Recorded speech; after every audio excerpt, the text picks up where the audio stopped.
मेरे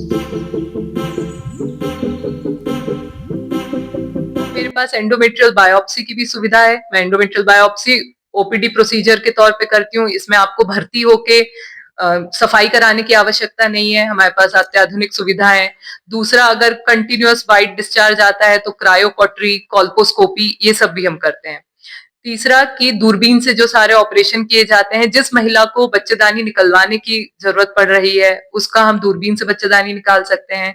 जो कि यंग महिलाएं कई बार आती हैं जिनकी शादी नहीं हुई है, जिनको ये बहुत टेंशन है कि हमारे पेट पे निशान ना आए, तो और उनको रसौली है, तो रसौली का ऑपरेशन भी हम दूरबीन से कर सकते हैं, जिसमें मामूली सा निशान आता है और वो अपना जो भी ड्रेस वगैरह पहनना चाहती है उसमें वो दिखता भी नहीं है।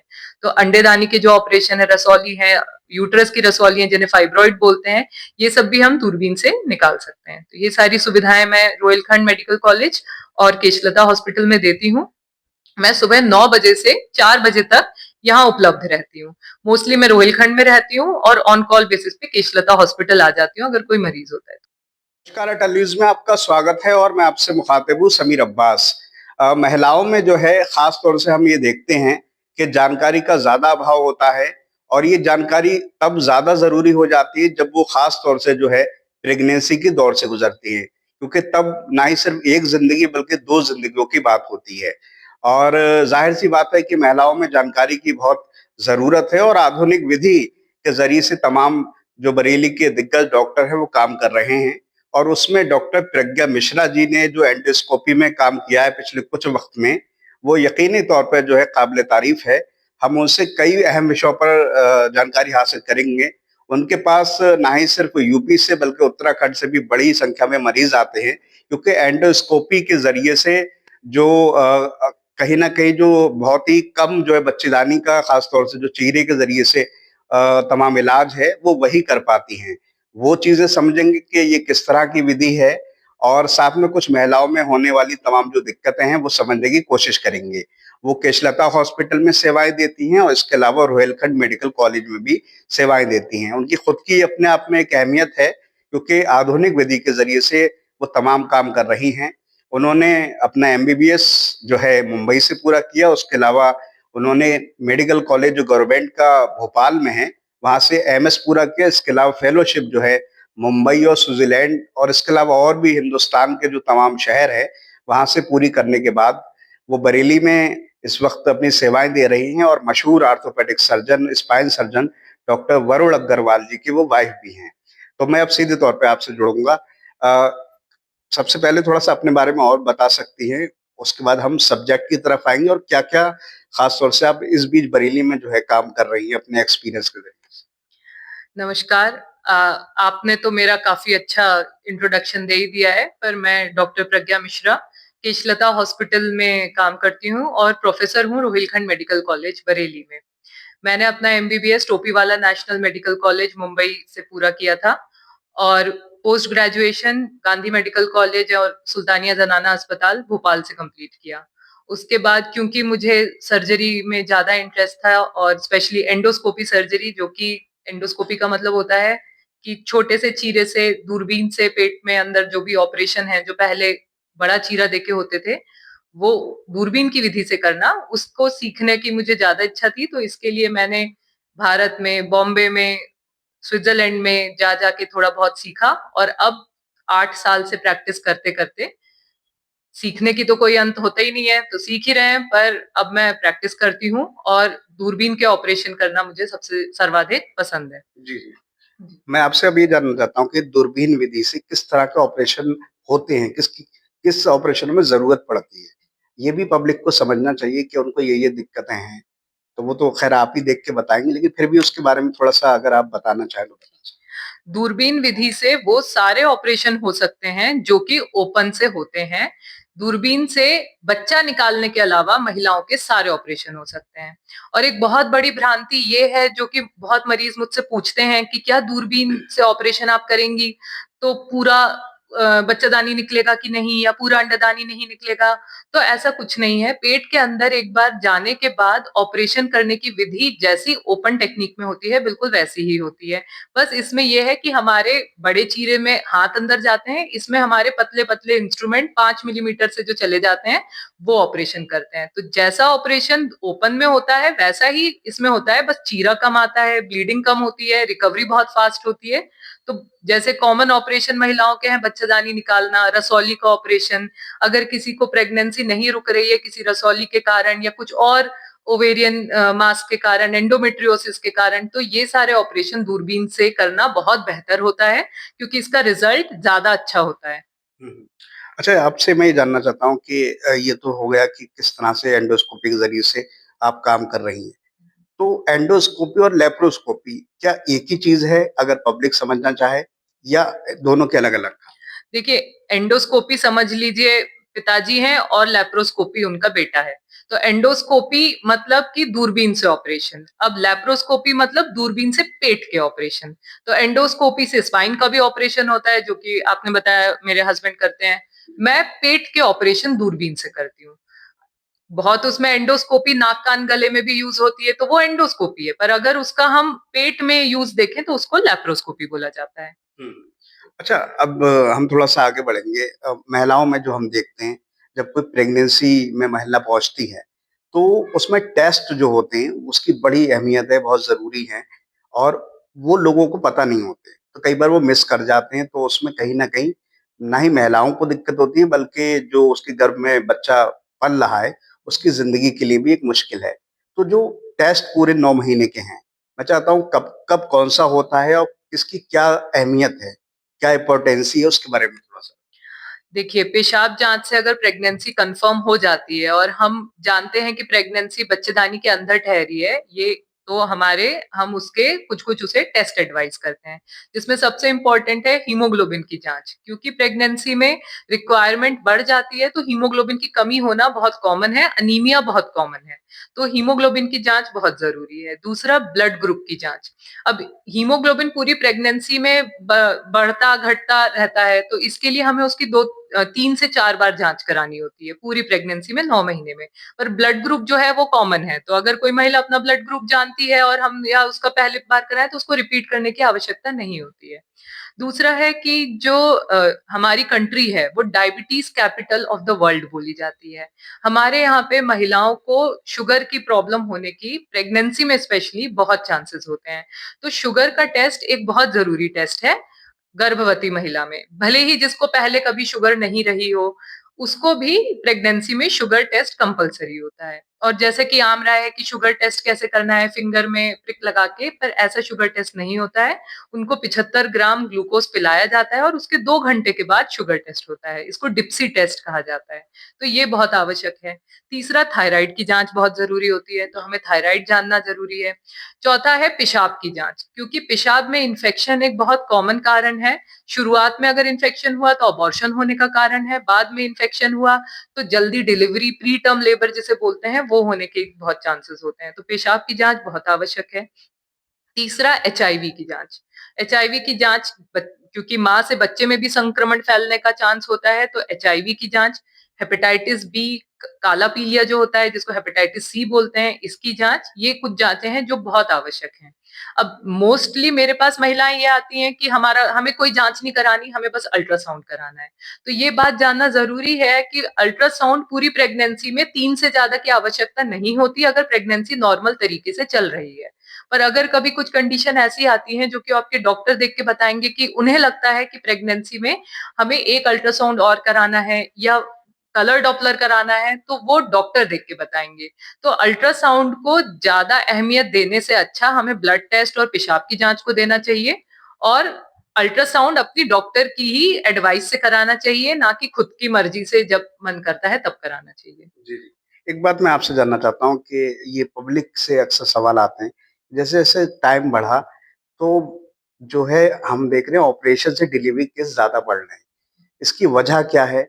और फिर इसमें जो है कई बार डॉक्टरों पे एलिगेशन लगाया जाता है कि भई वो इकोनॉमिकल फ़ायदा उठाने के लिए ऑपरेशन के ज़रिए से डिलीवरी करा रही हैं। इसके पीछे मैं चाहता हूँ, वजह जानना चाहता हूँ आपसे, दूसरी बात ये कि क्या महिलाओं में पहले जैसी क्षमताएँ नहीं रहीं? एक ये वजह है या ये कि कोई रिस्क ही नहीं उठाना चाहता महिला जो होती है। आप लोग कहते भी हैं कि नॉर्मल डिलीवरी हो जाएगी, लेकिन महिला और उसके परिजन कहते हैं नहीं, वैसे ही आप करिए ऑपरेशन से। तो मैं चाहता हूँ थोड़ा-सा इस पे ज़रूरी है बताना। देखिए, महिलाओं की क्षमता तो बहुत ज़्यादा होती है। प्रसव पीड़ा जो अपने आप में इतनी भयानक पीड़ा है कि वो मुझे लगता है वो सिर्फ़ एक महिला ही उठा सकती है। अब पहले की महिलाओं के टाइम पे क्या प्रॉब्लम होता था कि हमारे पास जाँचों की उतनी अच्छी सुविधा नहीं थी। तो अगर हम सिज़ेरियन रेट को कंपेयर कर रहे हैं तो साथ में हमें मैटरनल रे मेट मोर्टेलिटी रेट और बच्चे की कंडीशन को भी कंपेयर करना चाहिए। नॉर्मल डिलीवरी होना अपने आप में कोई बहुत उपलब्धि नहीं है। पर नॉर्मल डिलीवरी के बाद स्वस्थ माँ होनी चाहिए और स्वस्थ बच्चा होना चाहिए।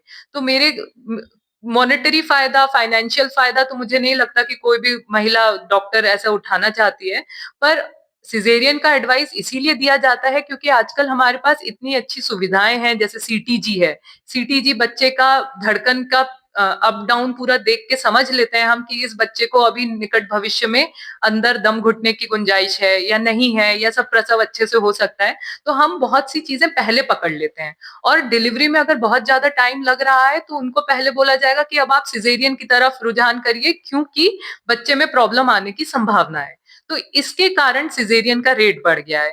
दूसरा, कुछ कंडीशंस, पहला एक सिज़ेरियन अगर हो जाता है तो उसके बाद में दूसरा बच्चा नॉर्मल डिलीवरी से, ऐसा नहीं है कि नहीं हो सकता, पर होने में थोड़ी-सी चांसेस कम होते हैं।